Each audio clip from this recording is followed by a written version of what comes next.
How's it going, everyone? K Jewelers here, and hold on. Give me a second. Oh my God! Wait, Shulk is that looks Albus? just like But Dumbledore. they're related related now. now. Was it non-binary? Was anybody expecting Nintendo to just drop the trailer for the Xenoblade Chronicles free DLC and say how it comes out a week later? Nobody? Yeah, that sounds about right. This trailer is absolutely insane and filled to the brim with material. So much material that there is no possible way I could create a video analyzing it in a way that I think would hit on everything or be of substantial quality. Listen, I'm not Luxin. I am not a greased machine who can pump out fully fledged analytical movies, so take it easy on me. Instead, I wanted to share 8 cool details I noticed in the trailer and talk about what they might potentially imply. If you end up enjoying this video and want to see more Xenoblade content, consider leaving a like and subscribing to the channel. It honestly helps a lot. Anyways, let's get started. To kick off this list, we're taking a look at the lineup of new and old characters on display, which compose our group of founders. The founders are as follows. House Vandom's is named Matthew. Doyle's is this girl named Niall and the sister of Matthew. Glimmer stands in for House Rhodes, and Nico reps House Ortiz. Also, although we are told that Shulk and Rex mentored the founders of Houses Reed and Cassini respectively, we see them stand in as their substitutes in these trailers. There's a chance that Reed's founder might be this red-eyed woman since the next section shows Shulk and Rex, which very well seem to be their introductions. If Shulk is introduced in this, how do you want to deal with these new individuals manner in the same location as her, that would point to a connection between Shulk and this mysterious individual.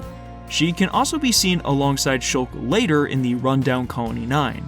According to the newly added closed captions, her name is Panacea, something we'll come back to later. It seems to be that Matthew is N's great-grandchild, Glimmer is Pyra's kid, and Nicole is Shulk's kid. Just like the statues say, Glimmer and Nicole were apparently freed from their clocks and the cycle by the other founders, and we get to see that with Matthew interrupting their fight. Finally, we have a good look at all of the individuals represented by the statues in the Memorial Hall. Except one, which is the hidden founder spoken about on the Ouroboros stone statue. My assumption is this hidden founder is A, the new, white-haired, red crystal-bearing character in the trailer. Now, this brings the question of whether this is Alvis taking on a new form, or whether she splintered off of Alvis and represents some part of his character. I am personally leaning towards the latter.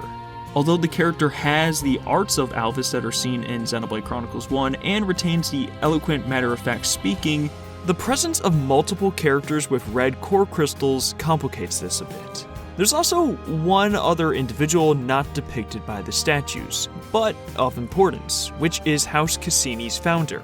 That leads me to this one woman in the background of the Prison Island fight wielding a staff. My current guess is that she is the daughter of Rex and Mithra, as, with Mio and Glimmer, that is the only one of the 3 children not accounted for. And unlike House Reed's statue, Cassini doesn't say they are unrelated. If that really means Rex is related to 4 of the 7 founders, then good God, this man is a menace. The beginning of this trailer shows Matthew's grandfather being killed by N before he goes out in a green explosion reminiscent of the Ouroboros glow seen in other instances. Off to the side and afterwards, the trailer shows a rift with people inside of it, and Niall standing in front of it, which color-wise looks very similar to the reddish void Shulk and Rex stand in while confronting Alvis from the previous teaser. Now, there is a lot of speculation here, but what strikes me as the most concrete is how this ties further into the lore on display in the Memorial Hall. One of the plaques reads that the founders of House Vandom and Doyle were split following N's assault on the city. Since Matthew is blown back by the explosion and not near the rift that Niall seems to enter, it's logical to conclude that this is the very separation they are talking about. But when does this happen in the story? Well, That's harder to pin down, but my assumption would be near the beginning, and that would be because it would set the stage for Matthew's character arc, which might be of revenge just like Shulk's, and the confrontation with N later depicted in the trailer. For this next set of details, although it might seem self-explanatory at a surface level glance, by analyzing some of the physical attributes of these characters, we can confirm the familial connections of some of them. For example, Glimmer has Numa's hairstyle, a dirty red coloration for her hair, showing a mix between Pyra's red and Rex's brunette-colored hair, as well as a mix between their eye colors, so Glimmer would happen to be Pyra and Rex's kid. On the other hand, Nico is the spitting image of Shulk, but then, who is the mother? It's Fiora. I mean, Xenoblade Chronicles already made it clear in its narrative they were romantically interested in one another. But Nico also has bright green eyes when Shulk has blue eyes. Fiora, on the other hand, has green eyes, which seems to confirm that relationship in my eyes. That wordplay wasn't intended there, but we're just gonna roll with it. The last kid is the least certain of the bunch, but there's good reason to suspect that this red-eyed woman might be Ryan and Charla's kid. Similarly to the last two kids, this girl would share the same eye color as her mother, but she also shares the black hair and side part with Charla. Additionally, she takes inspiration from Charla's sense of fashion, including a red jacket with a crop top underneath, and, as shown later in the trailer, long black boots coupled with white shorts. There's also the excerpt from the House Reed plaque, which states, "The Founder's master was unconnected to her by bonds of blood, yet he raised her as would befit a child of one's own," it is said. If we follow my logic earlier that she happens to be House Reed's founder and Shulk is her mentor, then it would make perfect sense for Shulk to raise his best friend Ryan's kid as if she were his own. Additionally, thanks to information given via the captions, we know her name is Panacea, a term used for a cure for troubles or diseases. That's pretty on the nose for the designated healer of the group in Xenoblade Chronicles to name their kid after something medical related. Of course, this one is more speculative, but I believe it has all the reasoning it needs to almost confirm this. Another strange detail is the existence of another Monado. In the teaser trailer, we saw Alvis wielding the Monado 1 and Shulk using the Monado Rex. But here, we see another. A uses a new, thinner Monado to stab this Mobius in the tailbone, and we even see a symbol on it. The symbol is incredibly blurry, and it's even difficult to make out on the still frames where it is clear. The only art it seemed to somewhat resemble was Buster, and we actually now have confirmation of that symbol being Buster thanks to this clear shot from the website. That being said, I got to thinking about A unlocking a new symbol on the sword, which could denote its ability to slay Mobius, just like the symbol for man on the Monado 2 or God on the Monado 3. In a call the other day, Luxin mentioned how cool it would be if the symbol illustrating this newfound ability was the Ouroboros one seen in the base game, and yeah, I agreed that would be pretty sick. We see this sword later held by A in combat very similarly to the way Noah holds his Lucky 7, which seems to support the idea that Noah's blade truly was the Xenoblade all along.